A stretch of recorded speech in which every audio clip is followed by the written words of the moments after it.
lovely co-host, Lauren Green. Hello. I'm Shannon Green. And we have the man, the evil genius, Happy to be here. Broderick Chavez. And I'm Andrerw Hudson from South Africa, IFBB Pro Bodybuilder. And we have... Luke Shakespeare. the Are lad- you an IFBB Pro? I'm not an No. IFBB Pro. Really? I'm a strength coach here at Warrior Performance. You got to speak into the mic too, Luke. You just have to Luke's lean Luke's over. been left out with a mic. Let's not blame Luke for it. you got to cuddle up down there. We've only got 4 mics, Yeah. unfortunately. Yeah. I'm not fighting Broderick for his. He's got a bigger mouth than me. He deserves all of that He mic. probably doesn't need a mic. He's loud enough to get all of our mics. This is my 5th performance in the short time I've been in Australia. So my voice is less than it could be. But Sounds the same to me. we'll make do. All right, Broderick, give us a little bit of information about yourself. Who are you? What do you do? And then how did you get into this? Well, that last part, I honestly don't have a legitimate answer for you, and I'll explain. But again, as Shannon said, name's Broderick Chavez. I'm, I guess the best nomenclature I could use is professional strength coach. Although really, I don't think of myself as a strength coach as much as a performance specialist. More of I think of myself more as an analytical problem solver in the world of human performance, and not even just strength, power, bodybuilding, etc. Any athlete who has an issue that they can't solve or they need help solving, I try to apply my physiology skills in that and come up with answers. So I try not to limit myself or pigeonhole myself as strength coach or whatever, but that's what I do. I have a university degree in biology, minor in analytical chemistry. And although I have to confess, I really think that's the least of my credentials. The biggest part of my credentials is I have lifelong bodybuilder, powerlifter, strength athlete, and I have literally been immersed in this business, in strength and performance, every minute of my life since the middle 1980s. Yep. Literally. I'm only 47 years old. I competed in my first powerlifting contest in 1984. Competed in my first bodybuilding contest in 1988. I've been doing this forever. Yeah. Coaching athletes ranging from track and field to sports I don't even know anything about. But you were also training in the gym from a very young age. Is that yes, correct? it's a separate story, but to just pedantically finish that, the first day I ever walked into a commercial gym was Christmas Day 1981. Yeah. I was 10 years old. Yeah. So I have literally been training earlier than that, but I can tell you that was a line in the stand. I walked in a commercial gym and squatted in a commercial squat rack with an assortment of nutty-ass Olympic lifters, and that was day one. Yeah. And it wasn't even, again, the evil genius. Don't want to throw anybody under the bus, but I don't even think the gym's still there anymore, so I don't think I am. But not only was it nutty-ass Olympic lifters, I walked in the gym, no idea what I'm doing. They asked me, "What are you doing?" I was like, "What are you doing?" And they're like, "We're Olympic lifters. We're squatting." I was like, "I'm fucking squatting." And it's my turn. The bar's empty. I walk up to the squat rack, and there's a crooked poster of Ken Patera. That famous poster of him in the bottom rack with the silly school teacher glasses on. Yeah. Like the aviator sunglass type glasses. And out of the corner of my eye, I noticed that instead of thumbtacks holding up the poster, it was 19 gauge cattle syringes holding the poster to the wall. And just like slowly the pieces started to click into me, and I'm like, oh fuck yeah, this is where I belong. It's what I'm gonna do. And that sets the stage for all that was to follow. So that's a thumbnail of what and where I came from. Excellent. And Andrerw, how about you? Yeah, I mean, basically, I'm a professional bodybuilder now. I started that when I was 17 years old. My third show ever was actually the World Champs in Australia. Okay. I won that as my third show as a junior. And it's been my lifelong pursuit of just trying to be the best I can be. So that's basically where I come from, Cool. And when did you start training? Was it when you were 17 you started training, or you started? Yeah, okay. Yeah. And then that was your goal from day one when you started training to be a. Basically, yeah. Yeah, cool. So when I was in school, I had all my books and stuff were covered in bodybuilders. Yeah. And all of my friends at school, I was like the skinny dude. I was like 59, 60 kilos. Yeah. And all my friends in school used to like laugh at me and think you'll never ever. They all used to rip me off and say you'll never ever do it. So it's quite funny when it comes to like school reunions. They're like, you actually did it. Yeah. In your face. Yeah, that's good. And then you recently competed at the Arnold's. Yeah. So how'd you go on that? So just there's a little bit of a backstory behind that. Yeah. I was basically completely, Broderick likes to call it retired, because I wasn't training. I was sitting on the couch, and I had some personal stuff going on, like you know, everybody knows all about that stuff. And at 10 weeks out, I got the invite. So I thought, like, holy moly, I can't go and get an invite and then now say no, I'm not going to do it. Yeah. So the first person I phoned was Broderick, and I said to him, do you think we can do this? Yeah. And Broderick, being Broderick, was absolutely. Yeah. I believe my exact response was, fuck yeah. That's exactly what I said. Yeah. Goddamn right we can.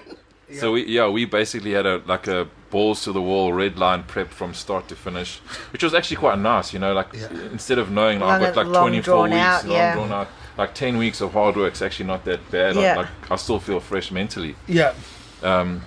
So it was a less than ideal prep. We lost 17 kilos in 9 weeks, and I wasn't the best I could have been on stage, but given the time frame, I don't think it could have got any better. Like no one stands on a bodybuilding stage with a sign saying, hey, I had this and this, you know, these are the circumstances or whatever. So I was happy with what we put on stage, and you know. Yeah, to go from and again, you know, I've vested interest. In my opinion, may not be worth a lot, but I think to go from a dead fuck stop to top 10 in a top tier IFBB pro bodybuilding contest is just this side of amazing. It's very cool. I really, placed ninth. Let's just say did. ninth, because we didn't say that yet. Yeah, Yeah, but awesome. I mean, to make the top 10 in a not but just he didn't in, scrape in at 10. That's what I'm saying. He you was know, there's some, ninth. no disrespect. There was one guy worse than you in the top 10 now. And there were some real good competitors. Absolutely, Yeah. yeah. And I mean, the top 5 was fucking stacked. Yeah. So you know, in the best of conditions, we're probably looking at that middle top tier anyway. Yeah. So yeah, with that in mind, I mean, Yeah, that's awesome. It's very good. now the stage is set. If you know Andrew's committed and you know things line up, we could do any show around the world and literally be competitive for podium. There's no doubt in my mind. Yeah. So for me, I'm really happy that I'm back. It's like to go from a dead stop to like now we can start to do the real work. Yeah. You know? Yeah. So we're looking at a show around 9-10 weeks away from now. Okay, cool. You know, we went from 20% body fat to 6 in like 9-10 weeks. So what can we do with like another 9-10 Yeah, absolutely. Yeah. And how much were you training? How often were you training? What were you doing? Like, like I want to know. I want to know what your 10 weeks included. Were you doing like fasted cardio, things like that? So it was 3.5 hours of weight training per day. Yep. And then Broderick had me doing 10 minutes of HIIT cardio every hour on the hour that I was awake. So I've got an assault bike right next to my desk. Yeah. So literally there was a stopwatch. Stop what I'm doing, 10 minutes. Like 20 minutes was too much. Yeah. If he said to me do 20 minutes, I'd say, sorry, I can't. Yeah. So we had to break it up into 10 minutes, 10 minutes. But 20 minutes wouldn't really be hit in the end anyway. It'd just be interval. Well, I think in the end it wasn't hit anyway. It was hit your head. Just getting on the bike. It was hit your head on the concrete. Yeah. Something like that, Yeah, shit. That's a lot. Yeah. How was your weight training? How did your strength go through that? So one of Broderick's things, like, he was going through what I was doing, and the whole time he was saying to me, like, you don't need to lift heavy. Yeah. Like, being strong is not essential to being... It's not the goal here. Yeah.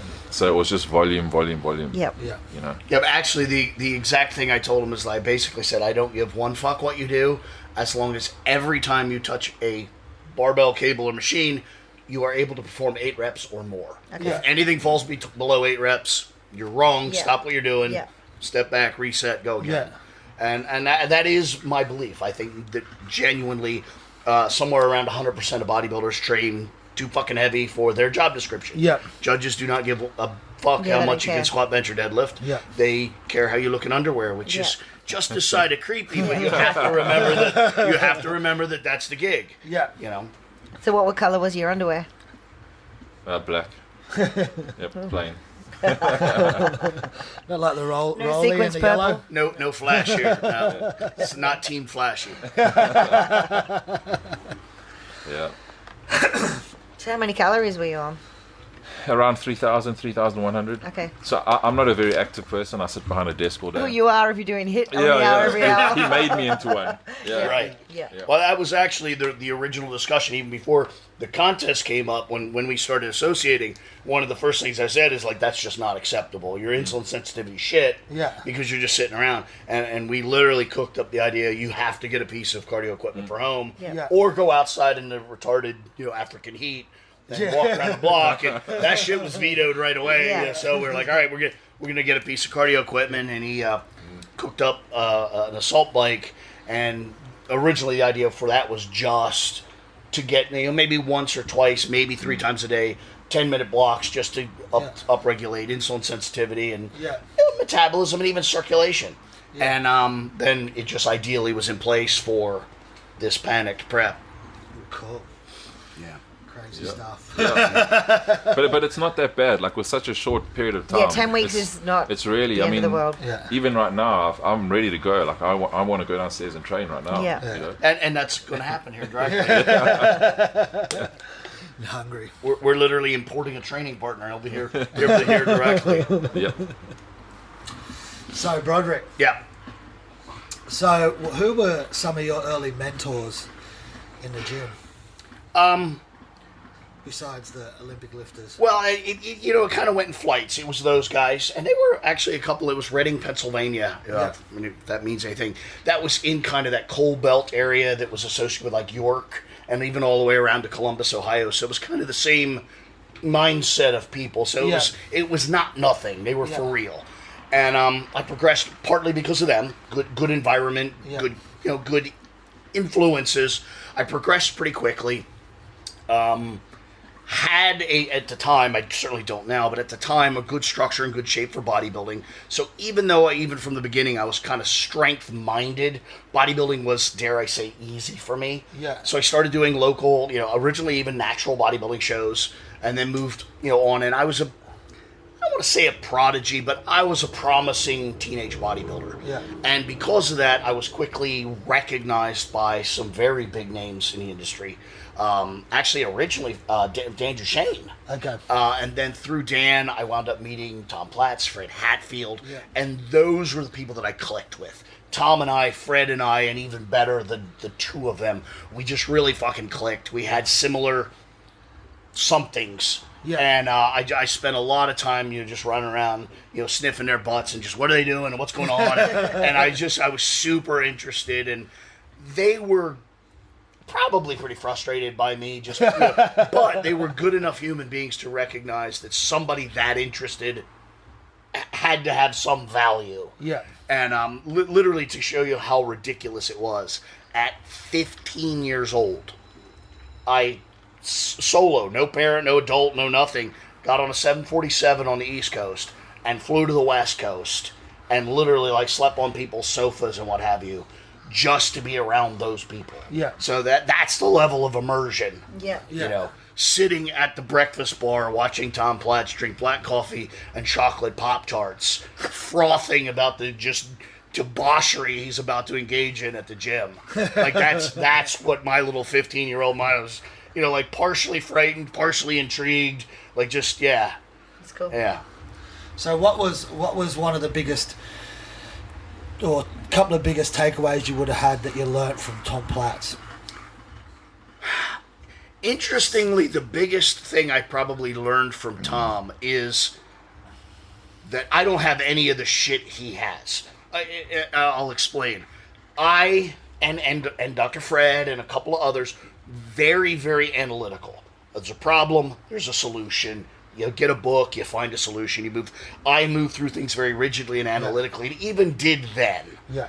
Tom, on the other hand, was the perfect dovetail to Fred in that it sounds insulting, but I would define them as almost like feminine and masculine. Yeah. Like Fred was like myself, the masculine, just analytical, Einstein, figure it out. Yeah. And and Tom was just more the feminine mindset. Yeah. Like everything was an emotion, everything was a feeling. Yeah. And and if it didn't feel right and it didn't seem right, it wasn't fucking right. Yeah. And the thing was, he was correct. Yeah. Just he didn't have the analytical presence to give you that book definition of why. Right, yeah. So what would happen is Tom would just do this insane emotional shit that was just insane to me, and then Fred would interpret it and go, oh, Tom does extended sets for, inroad to type 2 A and B fibers, and, he would explain it, but Tom didn't know any of that shit. Tom just knew that somewhere at the end of this fucking just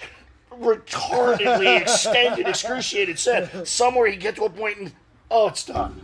And that, oh, it's done, was Fred's, total exhaustion of ATB and type 2 A and B fibers. But it was interesting. And so really what I learned more than anything was whatever the fuck it is you have, and it can even be very little, it can be modest, whatever the fuck you have, just take that ball and fucking run. Yeah. Like, you don't have to be brilliant, you don't have to be analytical, but you have to be something and just go that way. Yeah. And if you go far enough that way, people will look at you and go, how the fuck did you get out there? And then it works. Yeah. And that's, and then you got a guy with the biggest legs in the world, and you got a guy with the biggest squat in the world, with two entirely different mindsets and attitudes that could cohabitate and communicate, and it was just fucking cool. Yeah. It was just fucking cool.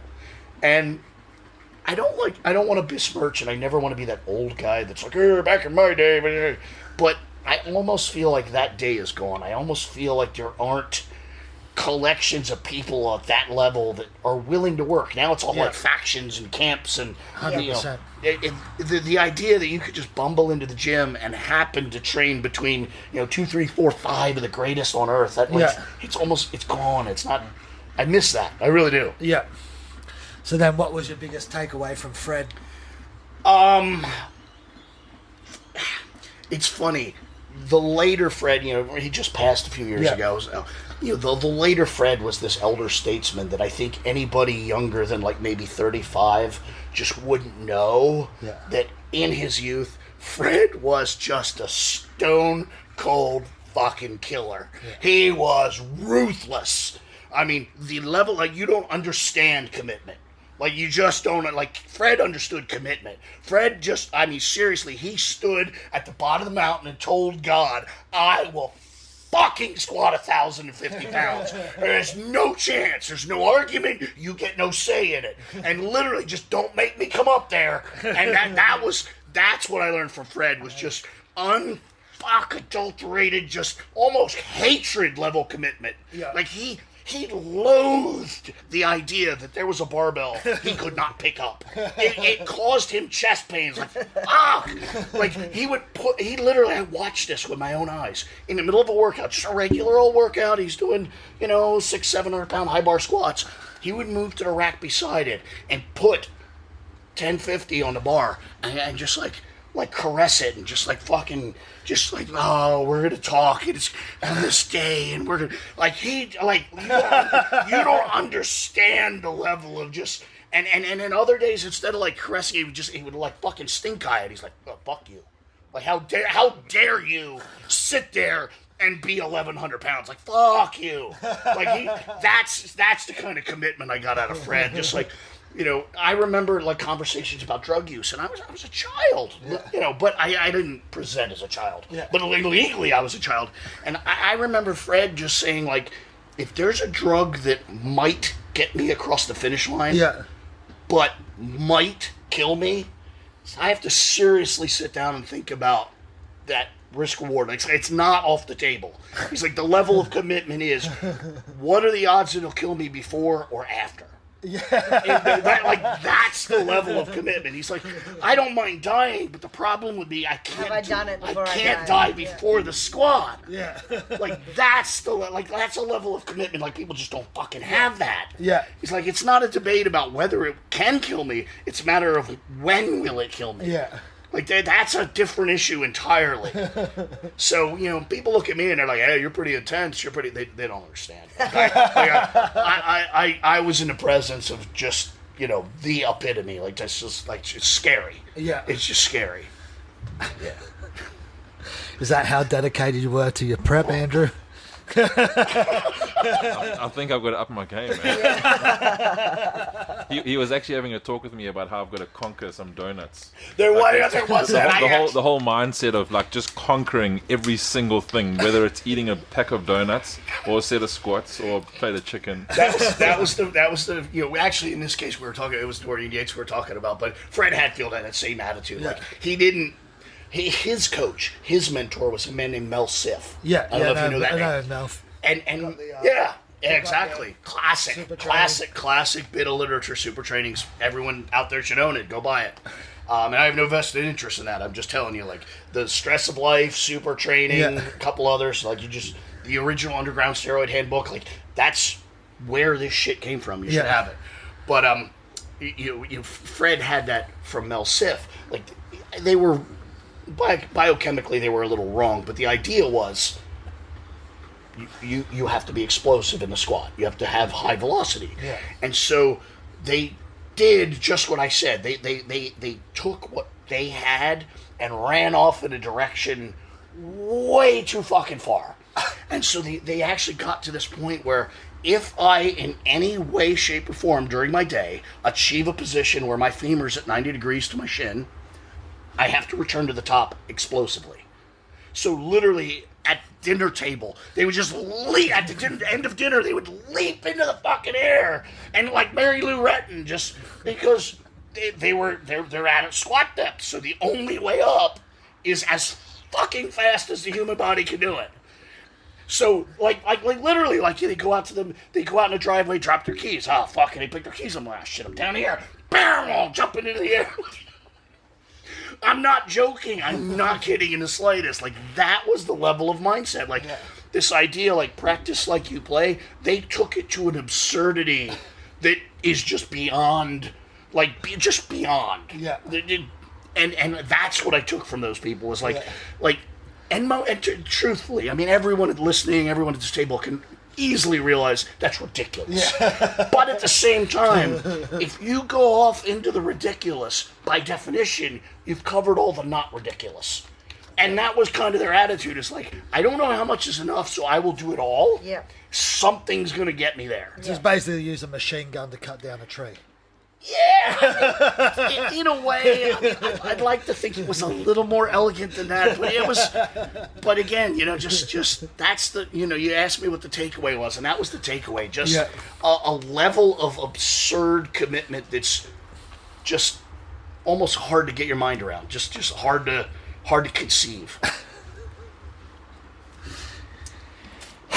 What about your early mentors? Yeah, I mean. So one of my early mentors was a guy by the name of Chris Scott. He was very good friends with the old Reg Park. Yeah, oh, wow. And him and Reg Park were actually the two only people in South Africa to receive the President's Award for bodybuilding. Oh, cool. So from an early age, I walked into the gym and he was training a bodybuilder, and I said to him, "Do you think I could look like that?" And he said, "Absolutely." So I went out and bought a magazine immediately, and I mean I read the same magazine for like 6 months. But I mean. So back to Chris, he used to work like 14 hours a day on the floor as a personal trainer, and he was in his 60s, and I didn't have any money to pay him. Yeah. And during his only lunch break, he would skip his lunch break to train me. Oh wow! And he did that for months. Yeah. So I was very fortunate to have some very good people around to guide me. Like he was the best coach at the time. And literally with him, I just went from strength to strength. My first show was like a novice show. I came third in that. The second show was nationals. I won that, and then I went to the world champs. So, awesome. It's probably not a coincidence. Every one of us that has any measure of success, we always reflect back on, and I had a really solid core starting group. Yeah. I just don't, for anybody out there that's trying to even get their toes into this pool, that's find a good mentor. That seems to be the gig. Is just go out. If you gotta, spend the time, spend the money, whatever, to go out of your way to find that better group. Yeah, it's by definition it's a better group. That's the thing. 100%. It makes a big difference when you're surrounded by people, with tons of experience. Yeah. It's not like the new latest guy with this trendy, someone Absolutely. with a lot of time and effort and seen it all and done it all. And that's really 100%. And a bit of passion. I think that's important too. Yeah. There's Yeah, loads of people out there with tons of information, but they're just cold fish. They're not passionate. And I mean, you don't have to be fucking as crazy and animate as me, obviously. But I mean, you gotta mean it. I mean, like yourself, like you, you run this place. You put way more effort into this than is required to make your buck and run a business. Yeah. And that's what I'm talking about. Is you want that. Yeah. You want the thing where the people are, they're gonna make their buck. They're gonna do the thing. They're also gonna enjoy the fuck out of seeing you succeed. Yeah. That's where you want to be. Yeah. You almost inherit that, like you said, that intensity and that passion when you're training around someone like that. Absolutely. And you're less likely to give up on that rep or that set. Do you know what I mean? They're going to that- push it or out that there. Or if vision. you're just in a group and where you may be training by yourself, you might like, I'll give that set up. And you're like, no, fuck it, I'm going to put 5 more kilos and do another set.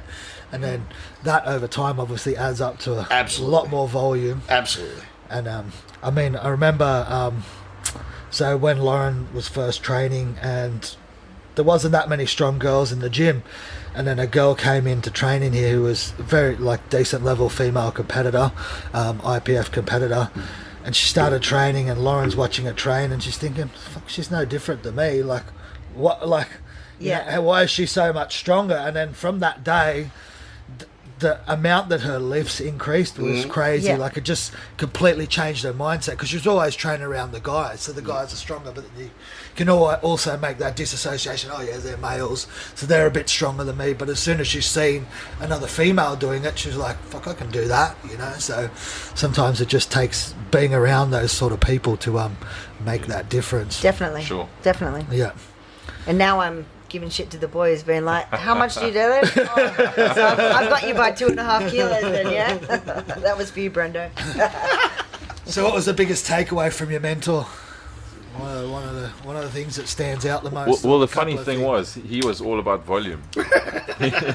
It was like 8 sets minimum of everything. Yeah. Yeah, so, I mean, you do these sort of cycles with your learning and stuff, and I've been through the high intensity, high weights. Yeah. Like, you know, but his thing was all about volume, man. Yeah. It just keeps coming back to it. It keeps not being wrong. Like it's just, there's a couple of guys over the course of history that have gotten away with particularly low volume. Yeah. But by and large, 90-something% of the successful bodybuilders, men, powerlifters, and everything else got there by volume. And the one other thing was probably don't be a douchebag, basically. There's a lot of people in our circles that sort of have screwed other people over and backstabbing and all kinds of rubbish. He was always just always do the right thing. Yeah. Yeah. You know, That's a good that kind of stuff. That's a good trait to tell someone to carry with them. Definitely. 100%. Yeah.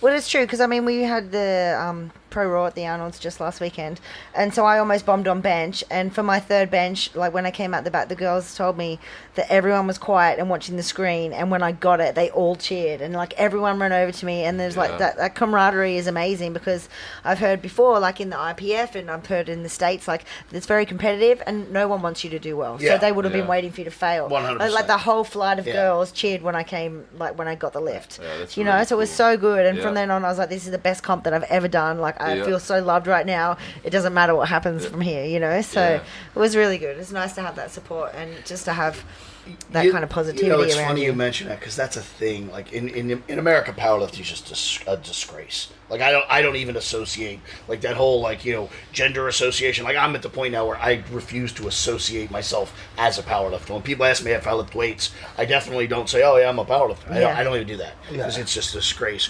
But I remember back in the what I think of as the era of powerlifting. The Fred Hatfield, Eddie Cohn, Bill Kazmaier. Doyle Kennedy, those guys. And I remember one of them, I can't even remember who it was that said it, but there was a group and there was a number of other groups all competing, and it was a bit, one gym against another type thing. It was a big meet in Dallas, Texas. And I remember one of them, I think it might have been Doyle Kennedy, but I'm not sure.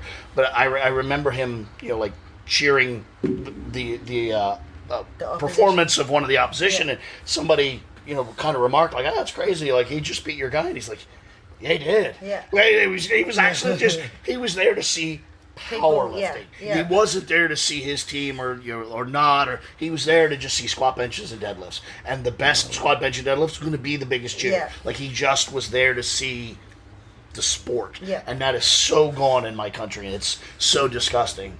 It really is. Yeah, well, that's like when we're at Pro Raw, like I got so many friends that are competing, and then obviously some of them competing against, some of them competing against my clients or whatever. But I'm out there watching them, supporting them. I'm like, when they get the fucking lift, I'm like, fucking sweet. I don't care if they beat my client or my other friend or whatever. I want the best person to be the best and win against the best person on their best day. You know what I mean? 100%. Which is like that's amazing to watch. You know what I mean? It doesn't matter who wins. It's who's the best on the day. And then if it's your day, it's your day. If it's not, well, next competition. Yeah, that's it. I do absolutely agree. Yeah, and I think It's almost better to not have your day, and then you can reflect on that and improve on it. And you know. You always learn more from a bad Yeah, experience absolutely. than from a Yeah, good yeah. one. Yeah, all you learn from success is that worked. Yeah. You don't learn what you need to change because in your mind you don't need to change. Yeah. Yeah, absolutely. All right, so let's get on the topic of nutrition. Is that code for drugs? Sorry. Broderick always likes to refer to the good stuff. I'm hopeless. So, and I've heard you explain it well in Rawdon's podcast, and just about How much he loves a high-fat diet. yeah. No, but just you like, and I see it a lot like with powerlifters, and like you sort of mentioned a lot of the time, it's like well, it doesn't really matter because you like when you talk about nutrition, you're talking about people eating meat, good carb source, vegetables, and that's pretty straightforward, you know what I mean? Hit the macros, and it doesn't really matter too much because most of the people you see, or if they come to you, the food you're going to be giving them is real food. Right. But what I tend to see with a lot of newbie powerlifters and everything like that is that they come, but they're not eating real food. They don't. Their protein sources are poor. Their carbohydrate sources are poor. There's very sort of a lack of vegetables in their diet. I mean, they almost like. I've always thought that, and again, because I had good mentors that were bodybuilders, is like you eat like a bodybuilder and train like a powerlifter. So it was pretty simple, but it seems to be missed a lot these days. 100%. And honestly, the biggest thing I blame for that is unfortunately and comically money. Yeah, People they get a little money, you know, whether it's, you know, countries economically advanced or individuals, and it's just easier and easier to eat away from home. It's easier and easier to not prepare your food. It's easier and easier to buy a packet of something instead of a chicken or a steak or a whatever. And that I literally blame money as the problem. Yeah. And comically, they always give you that. Well, it's too expensive to to eat eat whole healthy. food. I'm like, really? Yeah. I mean, I realize that I'm very spoiled and I live in potentially the richest country in the world, but fucking lean beef and rice and green vegetables are not the expensive foods in the store. Yeah. Like, Jesus Christ, I can buy 10 kilos of fucking white rice for like $12. Yeah. Like, that's not the expense here, assholes. Like, if you take the money you're spending on protein powder and fucking essential fatty acids and fucking take that and invest it in chickens or fish or whatever protein you fucking like, you're in business. I find most of that just excuses and nonsense. And another thing too, and I'm not here to solve the world's problems, but it seemingly the people, his age, and I'm not throwing you under the bus, but I mean people of that demographic, they don't even know how to fucking cook. Like they wouldn't know what the fuck to do with rice if you gave it to them. Yes, I can cook. It's amazing. Like I've literally worked with clients and like they have to go out and buy a rice cooker because they literally don't know how to put fucking rice and water in a pot. I'm not kidding. It's insane. I said that about an hour ago. You did. I was People are willing to spend thousands of dollars to talk to me about drugs, and they literally can't get rice, water, and heat straight. And you're just like, this is a losing fucking battle. It's never gonna fucking work. I mean, seriously. Yeah. There are fucking people in fucking African villages right now cooking rice in a coffee can, over a burning twig, and these assholes live in the first world and they can't pull that off like that. Oh, Jesus. And people are like, oh, geez, you lose your shit easy. I'm like, no, I don't lose my shit easy. Like, that's the 97,000th time that's happened till I lose my shit. It's not like one asshole that pissed me off and I'm just walking around mad forever. So, are we going to see a cooking show?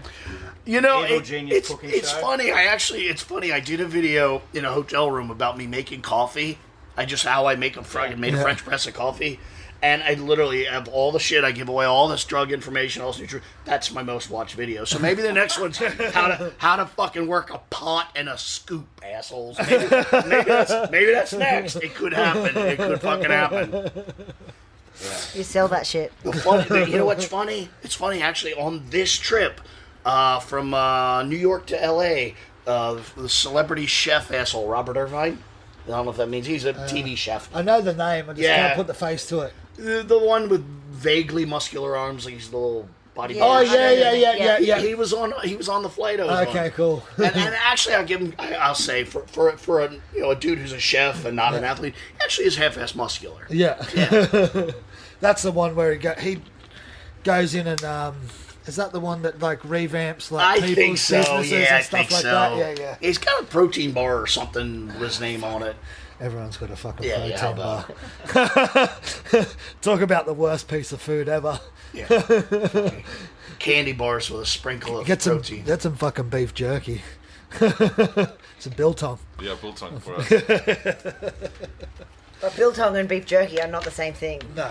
Definitely not. Really? Oh no. Biltong, where you're from, is proper Yeah. biltong. Yeah, beef jerky here can be any little bit of leather strap from your shoe. Actually, it's funny because what I grew up thinking was beef jerky was so not like, but you only know what your family tells you. Yeah.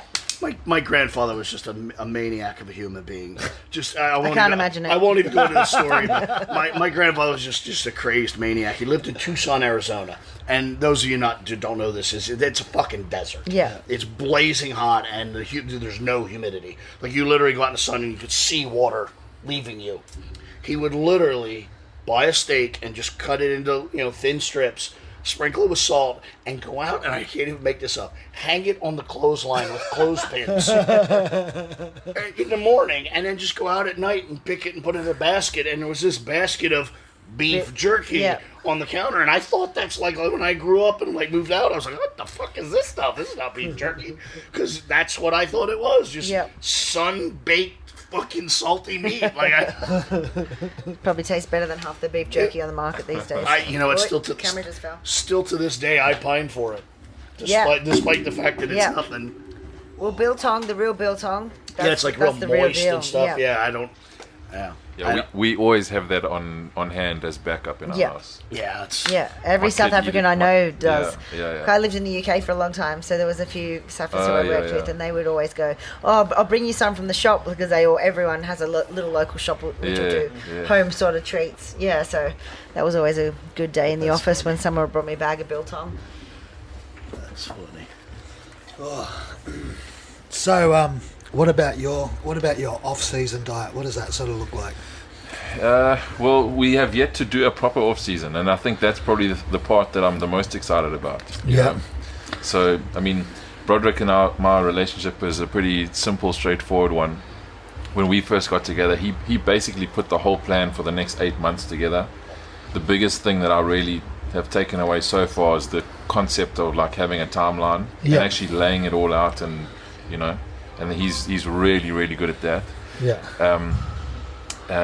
We basically have just had a plan just to sort of get back into training and get things going, and so I'm looking forward to the off season, and we first got to get the next show out of the way. One or two more shows, and then then settle down, get the conditioning thing wrapped up, make sure that he understands my methods, I understand his, the nuance of his body. Yeah. Get him on stage in the condition we're actually happy with, and then put some size on it. Yeah, just and even that whole put some size on, I don't like that language. What we want to do is put some time in. Yeah. What happens is what happens. I mean, he's as big as a fucking house. Yeah. In shape, he's 125 fucking kilos. Yeah. So this idea that we're like going to put on, Yeah. 50 kilos or something, it's fucking retarded. Yeah. We may only put on 5 or 10. It may, Which is a lot. We may, and it may. It's even conceivable we don't put anything on. But what we will do is put our time in. Yeah. We'll hammer our nutrition. We'll get him as big as we can, as healthy as we can, Yeah. as much work capacity as we can. Yeah. Keep body fat as low as we can, and basically do what I talk about every single time I talk about anything, and that is everything we're going to do then is purely to set the stage for what we're going to do next. Yeah. Which is then just get ridiculously, shamefully, absurdly, frighteningly lean and dry. And that's what it is. So Yeah. we're just going to go back to the gym, and he's going to eat, as little fat as possible, the target amount of protein, and as many carbs as we could stuff in his big ass. Yeah. And he's going to do just gobs of volume. I mean, literally, I'm going to call him in the middle of the night and just like, are you doing volume right now? And if he says no, I'm going to fucking hang up on him. That's literally how this is going to go. That's going to be my role. Like, at just random times throughout the day, I'm just going to be like, send me a picture of you doing volume. And that's what's going to happen. And he's going to do 86,000 sets a week. And we'll see. That's just what's going to happen. The good part of that is Broderick really is the carb guy. So I know that I can do the volume. Just give me the carbs. It's done. And I don't find it a coincidence that they run in parallel. Like, it would be absurd to suggest that many carbs without the volume. Yeah. And it would be absurd to suggest the volume without the carbs. So Yeah. it's just everything's going to point in the same direction. Can't do that on a keto diet. No, I sincerely don't think you can. The volume, the carbs, the metformin, potentially some other things, they all run in parallel, and they all lead to the same end goal. So that's what we're going to do. Cool. I don't know, but I don't see any reason why he can't walk the streets at 140. Yeah. 140. Yeah. 12% body fat, 140. Shamefully, absurdly, frighteningly big. Yeah. Where is your next show? We're not 100% sure yet. We're looking at like either New York Pro or the California Pro, or something around there. Yep. I feel like it's got to be New York because Steve Weinberger was judging the show, and I kind of got the feeling that he was like, "You fat, just move to the end." They kept on moving me to the outside. Yeah. So I need to go back to New York and show them that I actually can get into shape. Yeah. And the New York Pro is a real good show, isn't it? Yeah, It's one sure. of the top Yeah, tier yeah. ones. Well, what? That's the problem with this is, and I'm not bitching because I love the challenge, but it's not like we're like sniffing around for the easy route. Like, it's like, fuck, the Arnold, Australia, and then and then after that we're like, well, we better go to the next biggest show. It's not like we're hedging our bets here. Yep. Well, I mean, that's what you want to do. Like what you were saying just now. Like, you want to go up against the best at their best, and then you have a good. Absolutely. Yeah, you want to know where you stand. Yeah, and if you place last out of the best in the world, like that's fucking awesome, isn't it? Yeah. And that's the other thing too is I really believe that, and from a lifetime of following bodybuilding, it's you stop and think there's 7 billion people in the fucking world. Yeah. At least you got on stage with them. How many get to be IFBB pros? Yeah. The absolute worst IFBB pro in the world is fucking amazing. Yeah. Just amazing. Yeah. Like literally, like, I don't want to sound like I'm romanticizing it, but like the average person has no fucking clue what it takes to be an IFBB pro. 100%. The worst one ever is better than anybody you know. Yeah. Like, that's just get that the fuck out of the way. It's fucking true. Same thing with powerlifting and strongman. Like the worst guy to ever go out on the WSM platform is absurd. Yeah. Just absurd. And that's regular people just kind of lose that perspective, I think. Yep. Just on the 140 kilo thing. Broderick, Time out, I got to go eat. No, he gave me a shirt to wear. I asked him for one, and when I put it on, I was like, oh, I got to put some SARS on you to fill this thing out. And I don't think it was a coincidence. That's what he did to me with this one. Yeah, It's actually a little bit tighter than the last time he saw me. I was just going to chime in there and I said, I don't think it's a coincidence either that my plan is working. That's confidence in the plan. Right? That's not something I lack, my friend. You'll quickly learn that. But that's what Luke got told as well by Ed Cohen the first time you met him, right? Tell us about that. First time at Ed, I was competing about 82 kilos. And the first thing he said to me, apart from hello, was, I need to get bigger. And I said, how big? And he said, compete at 110, walk around about 115. I was like, bro, it's like 35 kilos. He's like, yeah. just do it. Easy, simple. Food's over there. Yep. Yeah, and it's funny, like not in regard to Ed, but like people just immediately think like those jumps and body weight is just all drug driven. Yeah. You don't realize like there's a lot of food and work involved there. It's not drugs play a part for sure, but at the end of the day, you starve somebody and give them all the drugs in the world, they're not going to grow. Yeah, it's fucking food. What do you think they do? They increase nitrogen retention. Where you getting your nitrogen from? 100%. Fucking out of the air. Yes, most people don't get to photosynthesize. Yeah, exactly. It's coming. Despite the fact that would work like a dream here in this country. You have you guys have an aggressive sun. Yeah, like isn't it? It's not bullshit. Like, I'm from the cloudy, shitty East Coast of the U.S. Like, man, your son's. It's fucking hating on me. It is fucking oppressive. Yeah, it's fucking tough.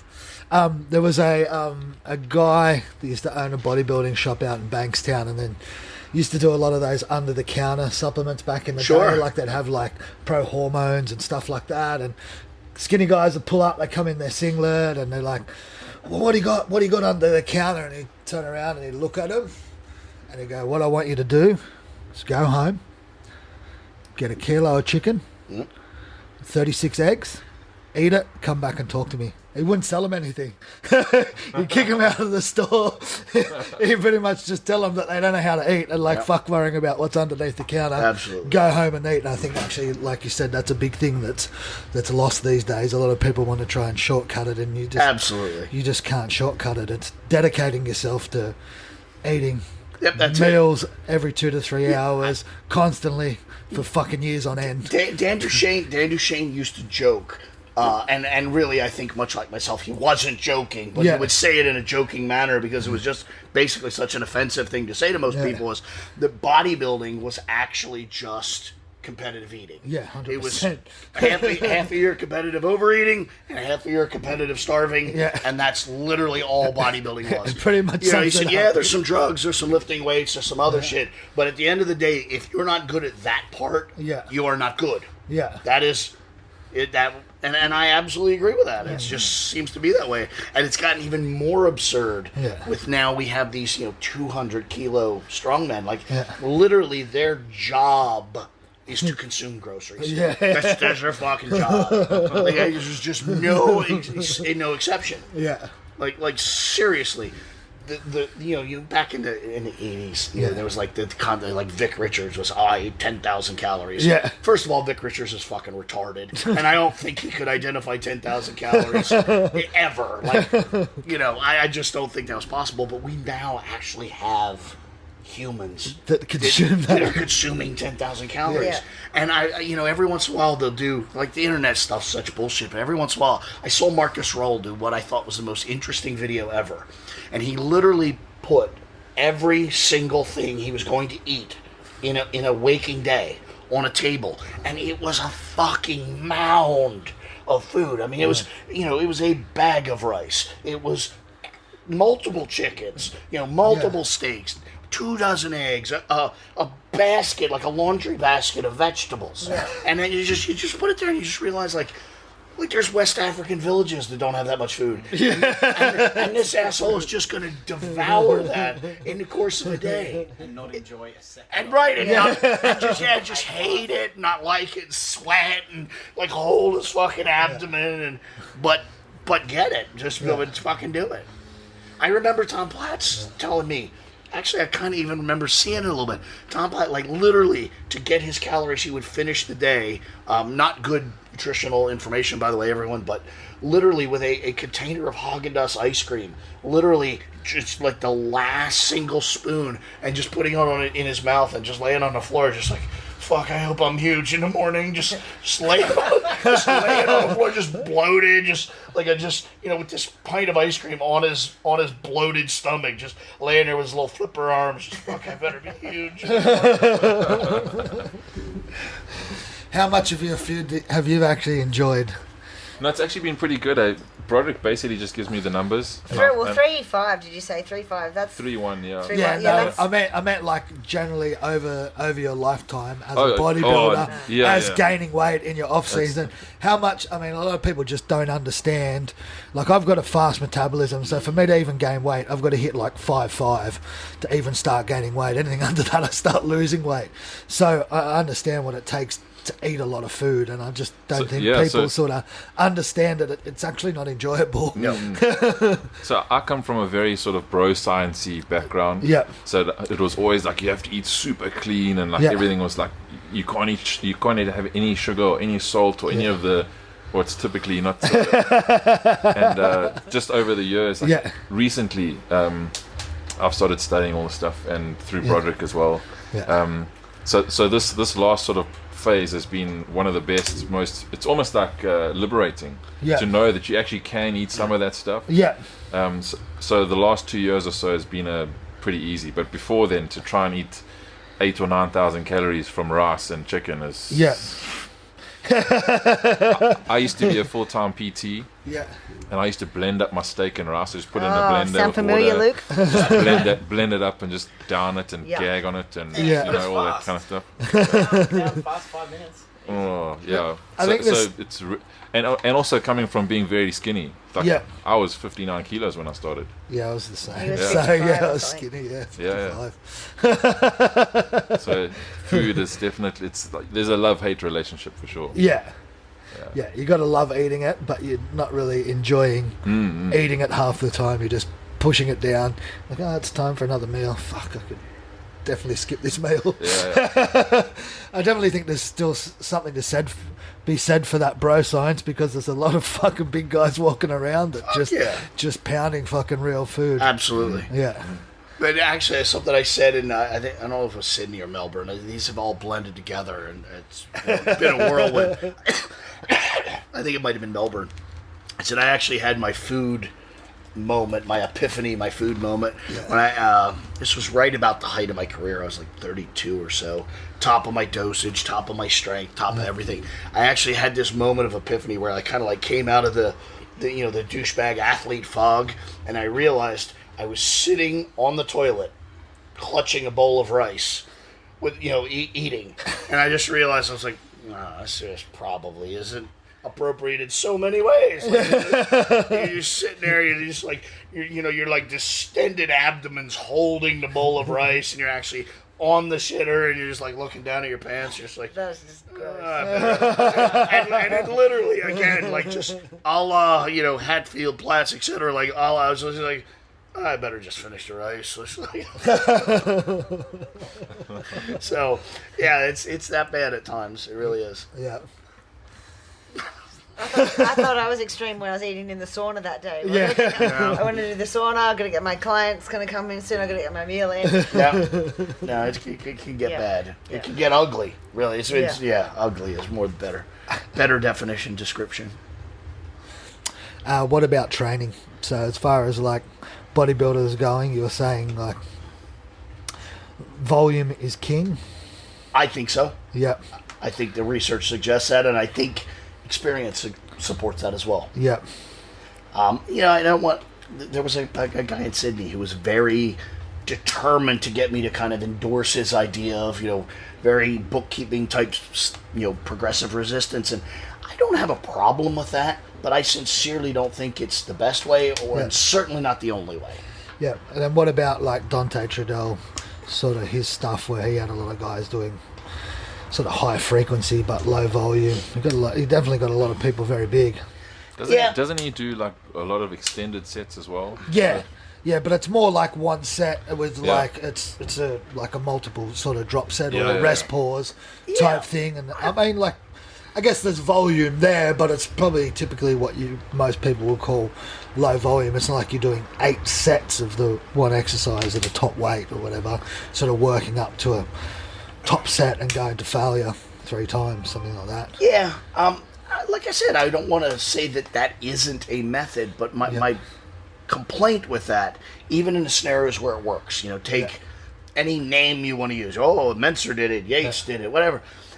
My argument is I'm completely confident they could have gotten similar or better results with lower load, had less risk of injury, less emotional stress and anxiety associated with the workouts. Yeah. I mean, training like Yates was not pleasant.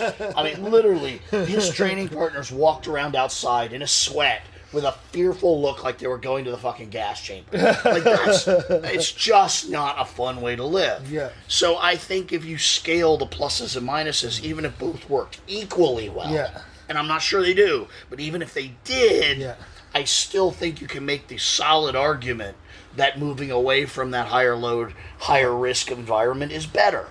Again, I don't think it's a coincidence that you look at these lower volume bodybuilders in their post-career, and you look at, like, I think he was a bit of a tool bag, but look at Lee Haney. Healthy, joints mobile. He's in one piece. You look at Vince Taylor, same thing. Those kind of things. Dexter Jackson will be another. They just they'll come off the gear, they'll back off the food, they'll get smaller, but they're not cripples. Now look at the other side of the coin. I don't think it's a coincidence that other guys are beaten to shit. Branch Warren, Dorian Yates, these guys that were so strong and so hardcore, they're also fucking cripples. Now, admittedly, in that sentence, I'd like to amend it with I'm a fucking cripple because of training. But the caveat to that is I knew full well what I was doing.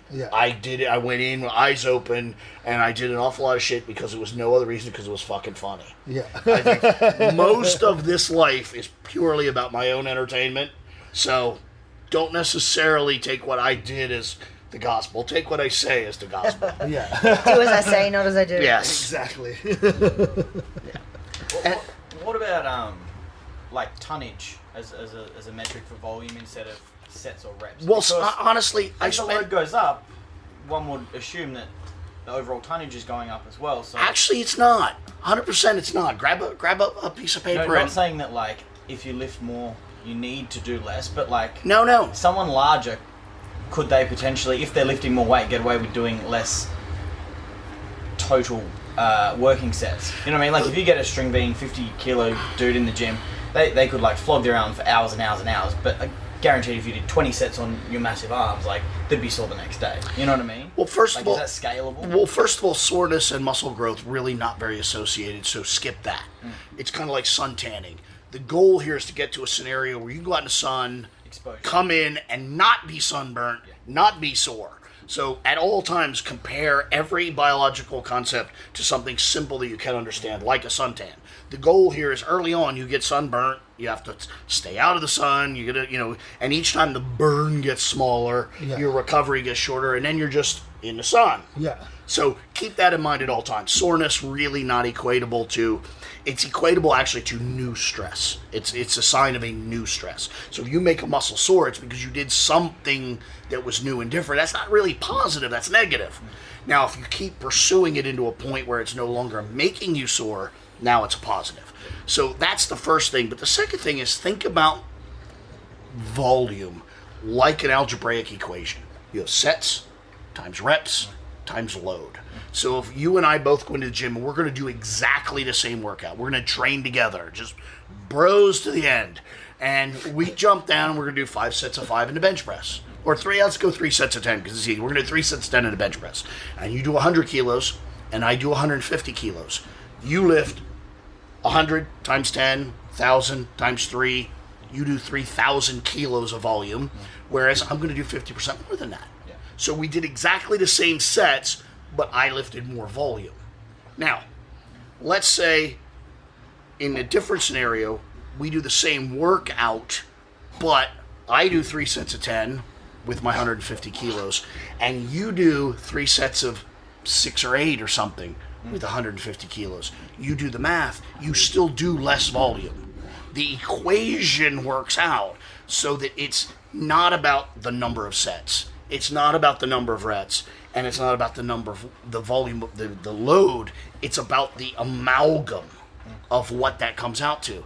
And everybody goes, well, but if I raise the weight, I get more volume. Yes, but think about this. Okay, you do 3 sets of 10 with 100 kilos, and you do 3,000 pounds. Now, which is easier? Think about this in an honest and legitimate scenario. Which is easier over time, to raise that load 10%? More sets. Or not even more sets, or add 10% into the rep column. Instead of doing 3 sets of 10, how hard would it be to do 3 sets of 11? You could do that considerably easier, more frequently, and therefore accumulate more volume than adding 10% to the load. I'm not saying don't add load. I'm not saying load is evil. I'm saying that there are much easier ways to get that bigger ledger sheet balance than just putting weight on the bar, especially when you consider the negatives of adding weight to the bar. It's easy to cheat the motion. It's easy to have your mechanics break down, higher risk of injury. The number of reasons why you wouldn't want to exploit that when you have the others is endless. So I really think that bodybuilders, and even to some degree powerlifters, undervalue true and real hypertrophy training and undervalue volume in its raw sense. And they think of volume as just the number of sets. Well, I did 60 sets, so I must have done all my volume. What do you change like a fucking pansy in a little fucking man bun faggoty workout? It's not. It's about that equation. The only way I can think of it is think of sets and reps like money. Like if you think of every set weight times sets times reps as an income. The goal here is to end with the largest possible income, the largest possible net money at the end of the workout. And if you start thinking about it like that and stop thinking about it as, my macho big bench press or my whatever, and you start thinking about it as banking money, you'll find that your behaviors become radically fucking different. That's what I try to impart to people is, and again, if you're a power lifter, if you're a strongman or something, even during hypertrophy, the concept of you ultimately need to revert back to strength is very valid. So your hypertrophy might be less than ideal in my world simply because it keeps you a little closer to your end goal. Fine. But what I keep pointing out over and fucking over is if you are a professional bodybuilder and you have absolutely zero desire or need, actually fuck desire, need. If you have absolutely no professional need for that skill, why accrue it? Why get it? It's all negative and no positive. It's just at no point are the judges going to ask him to do a bench press or a deadlift or anything. They're simply going to admire him in his underwear. So that's what we're going to work on. End of fucking story.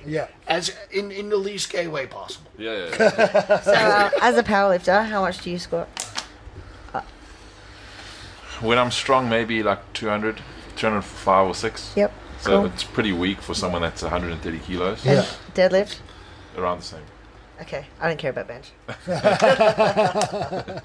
and funnily enough, I actually really enjoy those movements. A deadlift and a squat is like probably my 2 favorite movements. I just do it a little bit different now. And do you use a lot of machines and do like Smith machine squats, hack squats, stuff like that, or do you use a traditional squat? Where I'm from, we don't have hack squats. Our leg presses are all those gay swing ones. So I don't really do that either. So it's all like normal squats, free weight squats with sometimes I'll do like split squats and other Some things. variation. I don't like the Smith machine. It locks me in too much on those. Too big to fit in the Smith machine. No. And then what about bench press? Do you bench press as well, or I do more? I don't bench press. More dumbbell pressing, incline, stuff like that. I like that better. I actually tore my pec doing a Smith machine incline bench. Just a grade 1 tear, so nothing too serious. But so I kind of stay away from the bar stuff. Pecs, I think for pec development, the dumbbells are better anyway. I tend to agree. Definitely. And then, Broderick, are you familiar with Anatoly Bondarchuk and just the way he sort of the throwing coach? To say I'm familiar is unfair. I know of, and Okay. I don't really dwell on. Yeah, just a sort of concept, and Mike Teixeira's sort of been fluffing around with this concept. Anatoly has sort of a he thinks a person has so many sessions to peak, so it could be 6 or 8, 6 to 8 sessions or whatever.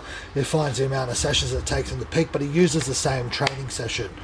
So it might be like on every weight training day, it'll be the same session, same load, it doesn't change. But they obviously just try and move the weight faster. And he finds that he can peak him in that 6 sessions if he wants to extend it out. Maybe he puts a second workout and turns it into 12 sessions, you know what I mean? And he does a similar thing with his throwing. And I know Mike Teixeira's been doing some similar stuff with powerlifters, just having them repeat the same session, same volume, same weight. But I guess it's just get them to try and move it faster, and then they change it the next block. Interesting, Andy Bolton did something very similar. Okay. Quite literally, his deadlift, his final... Hell, I think maybe his final 10 workouts were almost exactly the same, and the difference was what he would call quality. Yeah. He would just move tighter, faster, better, more efficient. Yeah. And I don't hate that idea. Yeah. I love the idea of practice how you play, practice at getting better.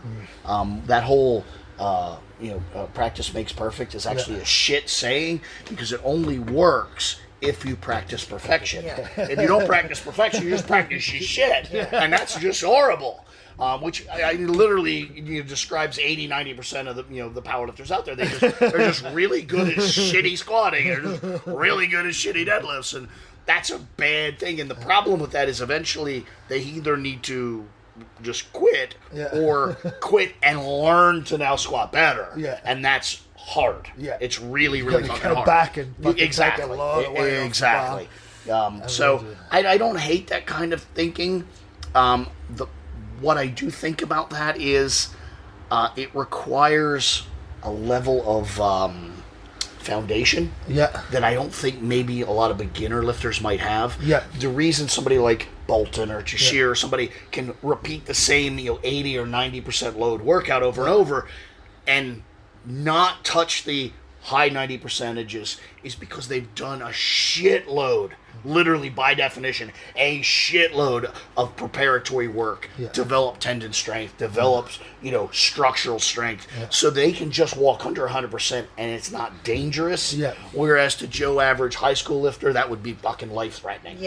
So I think a lot of these things are great ideas, but they need to come with a really big rider that says, if you're not, get the fuck out. And unfortunately, that makes them very uncommercially viable. So those riders don't go out there, I think. And obviously it takes a certain, I guess, personality to be able to go in and repeat the exact same workout day in, day out for a month or so, and that's interesting you say that, because my coaching background actually started at University of Arizona with track athletes. And in track, that's the job. Literally, the best day you can ever have is the last day you ever had.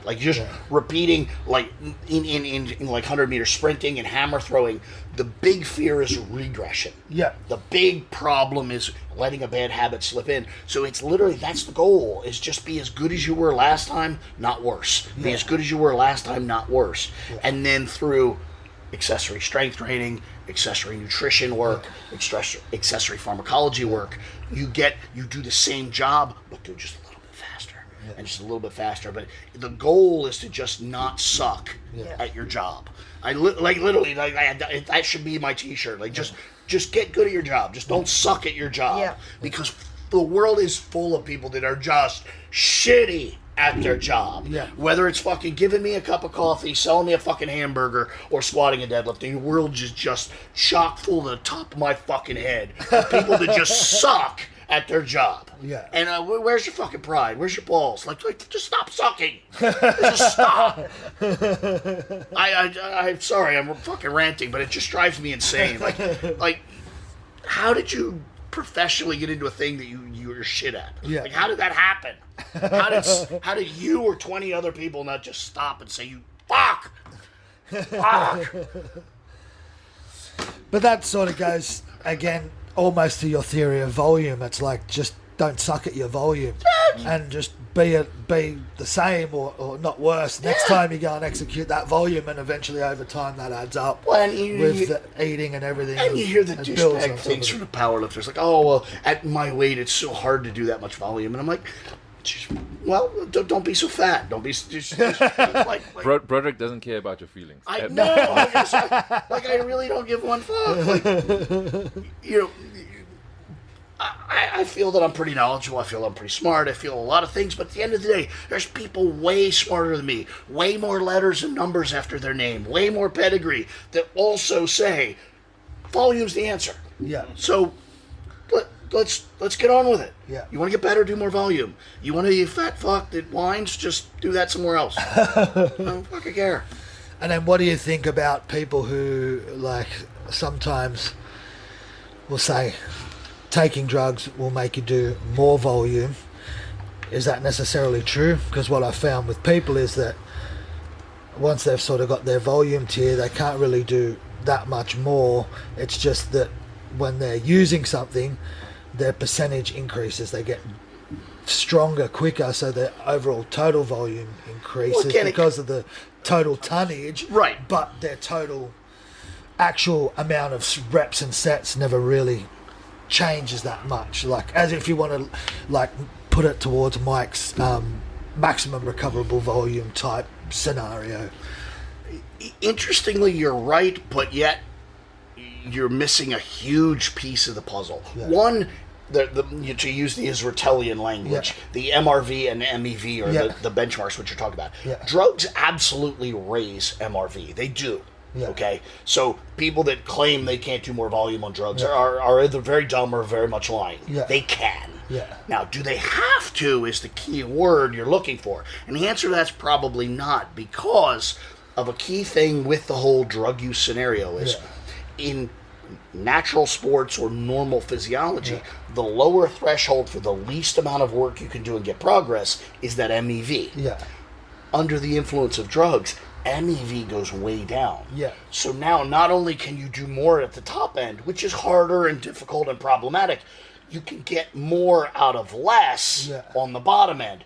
So now starting a mesocycle at 50% of your load for a natural is useless, but for a drug user it's not. So it actually does expand their volume in terms of what becomes practical progress generating volume. So it expands on the both ends and probably more on the bottom end than the top end. So a lot of that is kind of the trick of language, how you do it. But this idea that can they do more volume, the answer is absolutely yes. They really can. But that means essentially then a natural needs to do more volume because a drug user can get away with doing less. Absolutely. And it also means, not means, but it implies that this, kind of water cooler, old maid idea, like, oh, well, drug use is just cheating. It's just, actually, no, it's a tool to allow you to do more, not less. It's actually like a professional vehicle. It's the opportunity to do even more to get where you want to be. It's not like you just get magic results. There is a little bit of that, but not much. Yeah, well, if you look at, the whole basic Russian theory is you get good, you get strong, you start training, and then we add something in at competition time to give you that little bit of an edge instead of a lot of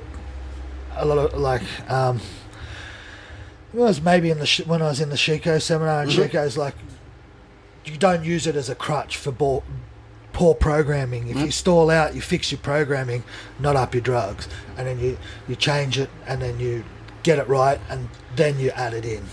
I think that's probably something that's probably a little bit missed. And I think that's really good advice, but I also think it's a little tempered for Western society. I think the reality is they maybe did a little less of that than they said they did. I think it was a bit more wholesale drug use at work there. No, I do. And I don't mean to throw him under the bus and say he's lying, but I think that some of that's tempered for the audience he's talking to. Yeah. I do. But, I mean, again... What do you think, what about, the what do you call it? The East German dosage for turinabol. Is that true? The dosage that was out there? Because I remember reading some dosages and stuff, and it's extremely low. It's like what some people would take over 2 weeks. They're taking over a whole 6-week period. Absolutely. Yeah. Again, you're talking about the dawn of drug use and the early stages, and I probably to a large degree do believe some of those dosages. Yeah. And again, here's an interesting thing that I'll throw out, being the drug guy and being pretty intimate with people's numbers and what have you, is by and large, the more elite the athlete, the lower the dosage. Yeah. Because they're more elite. Yeah. They're closer to their goal than anyone else would ever get, quote, naturally or genetically. Yeah. And so the amount of gap they need to fill is small. Yeah. You have guys, I'm guaranteed, like literally, I know because I'm fucking there.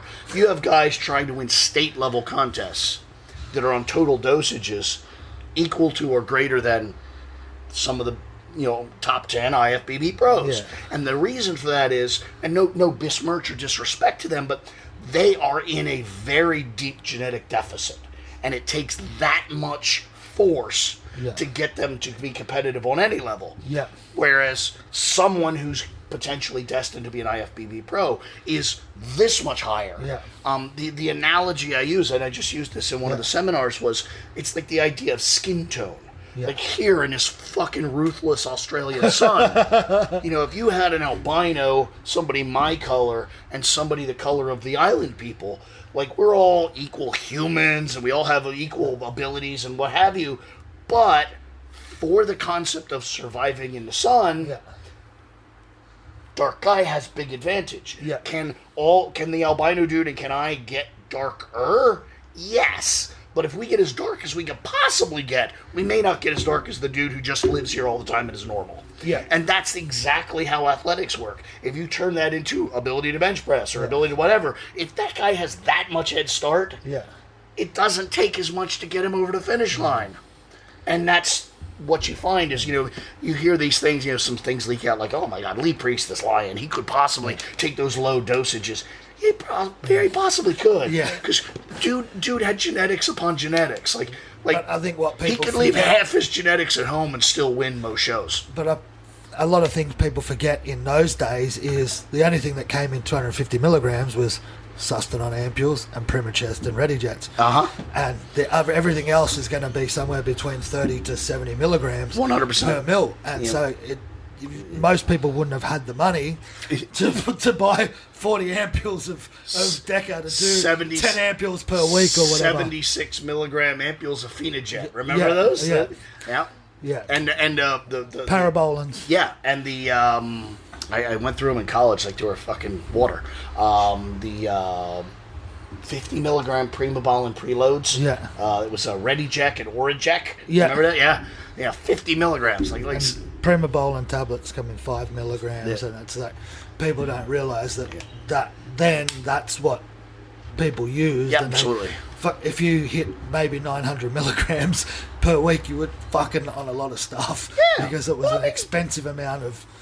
Because you really only had and especially I don't know about in America, but in Australia, you had horse stuff, which was RWR, and you had whatever you got from the chemist, which was Organon or Schering or whatever. There was no underground labs or anything, right. And all the horse stuff was either like people used to use Drive. They use a Miller Drive a week, which is 30 milligrams of boldenone and 25 milligrams of methandriol dipropionate. Yep. And it's 50 milligrams of boldenone. No one would even blink an eye at that these days. Which is I grew up in the days of actual equipoise, which was 50 milligrams. Yeah, exactly. Yeah. I mean, it came in 100 mil vials, and they were really big and exciting and sexy, but it was still 50 milligrams. And, if you took if you took a full pin every day, you still weren't at the dosages, people are at today. And that's what I think a lot of people sort of jumping to these big doses, and then they don't believe what other people used to use back in the day. And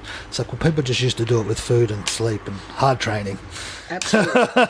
and the people that were involved were of a higher genetic tier. Yeah. It's just the way it was. Yeah. You got more average recreational people pursuing those kinds of numbers. And Yeah. again, I don't have any problem with it, but I just, it's one of those things where you have to consider your, upward potential, your upward mobility. If it's not that high, That's what we said, like the skin tone. Yeah. Sometimes some people just need to realise that maybe Right. that you're not going to get there, and Yeah. is really putting your life in jeopardy worth that? Do you know what Right, I mean? and- But I think also part of that is a lot of people don't even try. Yeah. So they look at their starting points and you might have a super sort of reaction to drugs. Yep. Yeah. Some people have that. Yeah. Absolutely. There's Yeah. there's very low responders and very high, just like there is to anything else. So don't just discount yourself straight away. You got to give it a shot. Yeah. I agree. But you also got to give it a shot. Hard training, like you said, you were skinny. You know what Yeah. I mean? Yeah. You trained hard. You ate a lot of food, and a lot of people try and Yeah. skip that process first and jump straight to the 100%. yeah. So I mean, with me, the first time I took supplements, Yeah. I put on 26 kilos in 6 weeks. Wow. And that was off, like, if I told you, it's ridiculous. But I ate a lot. Yeah. I ate a lot of food. And so when Yeah. I told people what I did, they're like, no, they don't believe me. Yeah. But you try eating, like, I was eating 2 kilos of potatoes a day. I had like 6 mass gainer protein shakes, had lots of chicken, it was just like calories all over the place. Yeah. And that's the part that people are not willing to accept. Except 100%. And it's funny, most of the strongest guys that I get to chat to, and like bodybuilders and stuff like yourself, they're on the lowest dosage. 100%. Like they're using half of what a national competitor Yes. is using, you know what I mean? And people are like, oh no, he must be lying. I'm like, no, he's not lying. He just has all these other ducks in a row, which you don't have. And possibly the reason he is that strong is there's obviously a genetic potential to it, and you can't rule that out.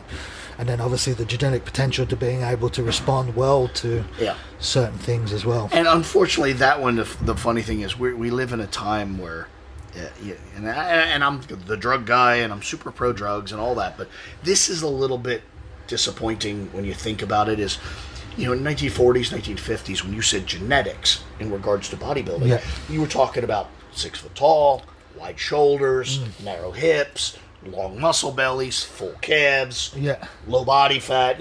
That's the kind of thing you were talking about.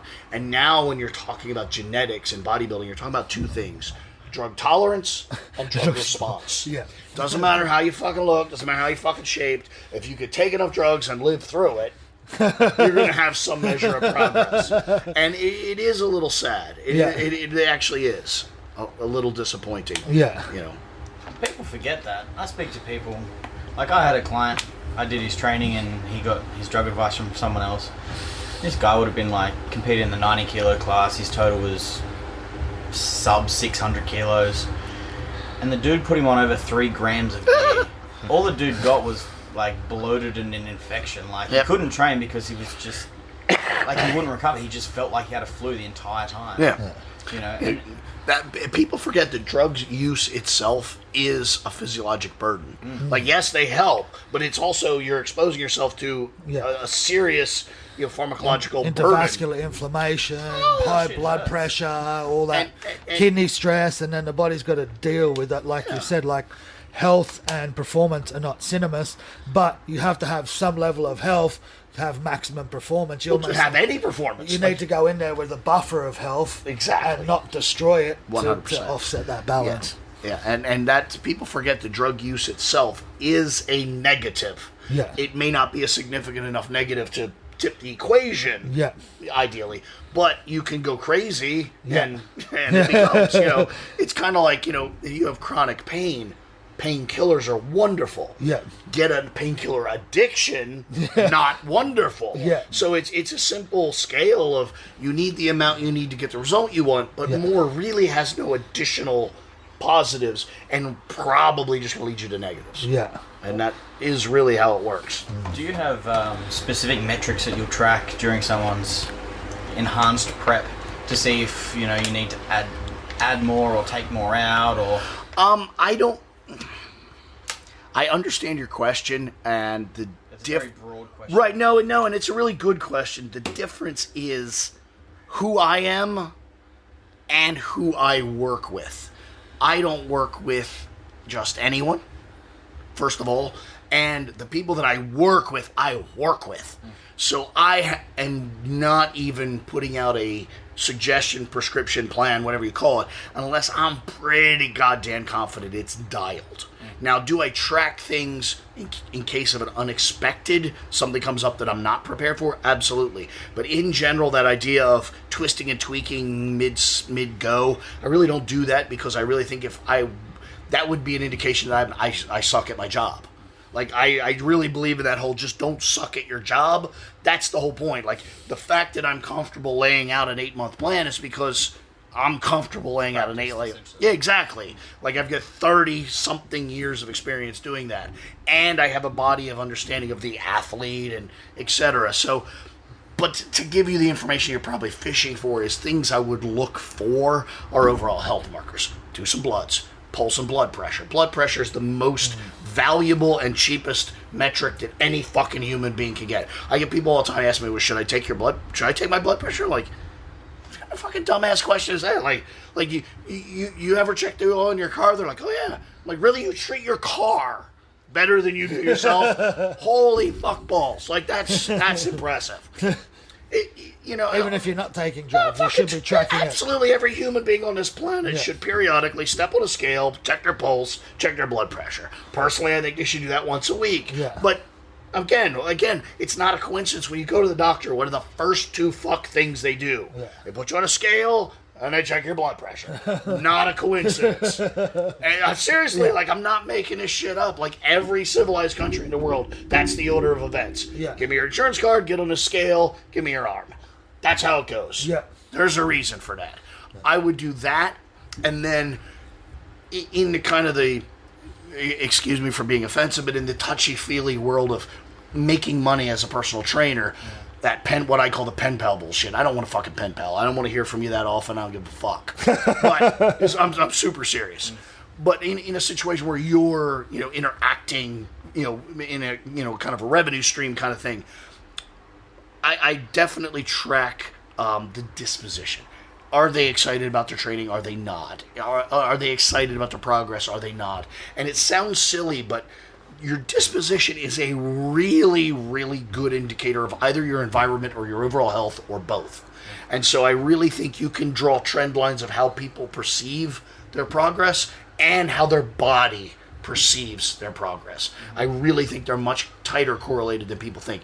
Very, very seldom do you see somebody performing like a champion and looking at the ground and vice versa. Very seldom do you see a guy with his sternum up and his chin up and feels good and he's doing shit. Usually not. So I tend to think that you can get that kind of metric from just the general trend of them. What are they doing? And that's probably the direction their health is going. And then systematically, periodically, pulse, blood pressure, maybe body temperature, maybe skin fold millimeters, and then blood work every 3 months. And checking like blood glucose? I think that is really overstated, overblown. If you're not doing some really clever insulin GH contortions, I would just go on the assumption you're not a fucking clinical diabetic and stop that. I think that's one of those things. Again, I don't mean to be insulting to people, but I say this all the time. Like, almost always when these kinds of conversations come up, I consider myself the smartest person in the room on that topic. Yeah. And I sincerely think I'm not smart enough to really interpret that on a minute-to-minute basis. So why the fuck are you trying to do it? Yeah. That's how I feel about that. Yeah. There is information there. There is some validity, but I just don't think it's in the right hands. Like, I don't think they can do that. And they don't want to hear that, but, but there are people, if you're working with, pro coach X, Y, or Z, there might be reason for that, but boy, is that a special case. Yep. I'll just answer for Shannon. What's that? Yeah. Well, so I know Shannon takes his blood glucose. Is it twice a week that you check it? Yeah, just wait a second. I just pulled this off. Have you got to go? Yeah. You can. Your training partner here? Yeah. Cool. Go kick some ass. yeah, so with that being said, I've got to check out and I've got to go get to that volume that we're talking about. I was just going to say that. Your 86,000 reps. Yep. Some of them start now. So Awesome. So I just want to say thank you guys so much for having me. It's been an absolute pleasure. Thanks for coming on. And I'm looking forward to going downstairs and abusing some of your dumbbells and barbells. Enjoy it. Thank you so much. eh? See ya. See ya. So, on that note, let's wrap it up. I'd like to thank Broderick for coming on the podcast and enlightening people on being consistent and eating real food. And having some commitment. Yes. And some intensity. Yeah. Oh, you didn't recommend the intensity. You just brought the intensity. And Luke for sitting over there shy again, not asking many questions. You get him on the podcast and he shits himself. I'm dejected. He wore the shirt. He did. Everyone's got the Evil Genius shirt. Absolutely. So if you don't follow Broderick on social media, you should. And don't ask him stupid questions on his live videos because he'll roast you. Make sure you go through and watch all his old live videos, which are on YouTube, on his YouTube channel. And then he doesn't have to repeat himself and answer the question that he's already answered 25 times. You'll be a much happier person. And actually, on that note, something. There's this Eastern European guy, just a fan, interacts, asks questions. I don't want to go and try and mispronounce his name again, but he'll know who he is. He has ever so graciously gone through almost all of my videos and done an actual timestamp on every fucking single one of my question answers. Awesome. And so now you can actually even just skip ahead to the questions you want. Oh, wow. It is absolutely amazing. What a champion. It's a level of engagement and involvement that I literally don't deserve. It's amazing. So it's super helpful, and I don't know how I'll ever repay him. But yeah, that makes the listening and the seeking of information much easier than it used to be. Yeah, well, that's great. All right, so follow. What's your Instagram at Team Evil GSP? Literally everything I've got is now consolidated to at Team Evil GSP, whether it be Facebook, Instagram, YouTube, etc. So Team Evil GSP is all you need to remember. Even just as a hashtag, it'll jump right up. Cool. Awesome. All right, mate. Thanks for coming on. Thank you. Of course. See you guys. Thank you. Ciao.